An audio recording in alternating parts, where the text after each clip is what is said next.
Welcome to the Ford Center, where maybe the most remarkable night of NBA basketball in Oklahoma City's 3-year NBA history occurred tonight. Without Jeff Green, without Kevin Durant, the Thunder beat the Dallas Mavericks 96-87 in a wild one. 20-point lead going into the fourth quarter, and Oklahoma City held them off.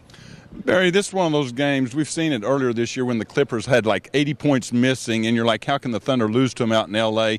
Other guys get an opportunity, they step up. Everybody's going to remember Russell Westbrook's first career triple-double tonight. That's what will happen. He got his last rebound and his last assist in the last minute to get him over the hump on that. But I thought Nenad Kristic and Kyle Weaver combined for 44 points. Everybody's asking, where's the offense going to come from when two of your stars are out? That's way above those guys' scoring averages, and everybody chipped in. Nick Collison was the one guy that didn't score a lot, but you had Wilkins. Only his third game in the last 9 weeks, he hits 2 or 3 big shots. You can just go down the roster. Guys that don't get to play much, got to play some tonight. They all contributed. Dallas came in a little flat, and they took advantage of that. And they really should have beat this team maybe twice down in Dallas with Durant and Green.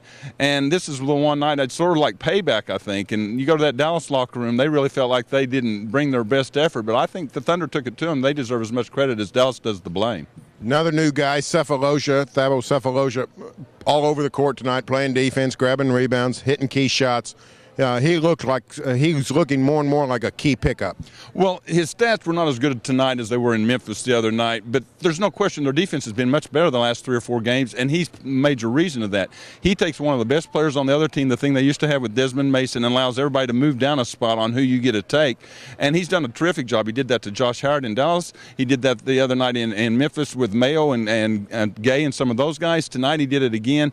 That he's bringing a lot to this basketball team, and like you said, he's really here for 2.5 more years because they got him signed through next year with a restricted free agent option year after that. I think he's one of the 8 rotation guys for the next 2.5 years. Everybody keeps asking, how's this roster going to turn out? I think he's one of the 5 or 6 keepers. We know they're going to be here already. One thing I was really impressed with about Russell Westbrook tonight is with Green out, with Durant out, you think maybe this will be a game where Russell feels like he's got to carry the whole load, really got to produce. But he seemed to play within himself, didn't force a lot of shots.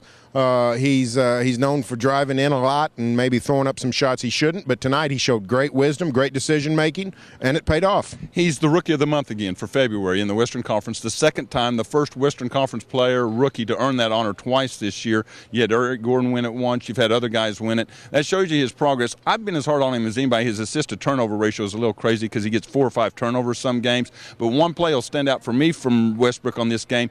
He keeps bringing the ball back out, setting up the offense, go when to start, when to come back. He made the perfect decision once, set up somebody for a 3-point play. I think it was Kirstich. Chucky Atkins comes roaring off the bench over there, clapping above his head, saying, that's what I'm talking about. He's been watching more film. He's getting advice from Scott Brooks, the next point guard, from Chucky Atkins, the next point guard. Watson's been in his ear all year. You can slowly but surely see he's starting to get it, when to go, when to pull back. He's only 20 years old. In 3 or 4 years, maybe he'll make a liar out of me, and he is going to be a pretty darn good point guard. Well, again, an enchanted evening at the Ford Center, a most improbable victory for the Thunder. Stay tuned for more Thunder coverage on newsok.tv, as well as tomorrow's Oklahoman for full coverage.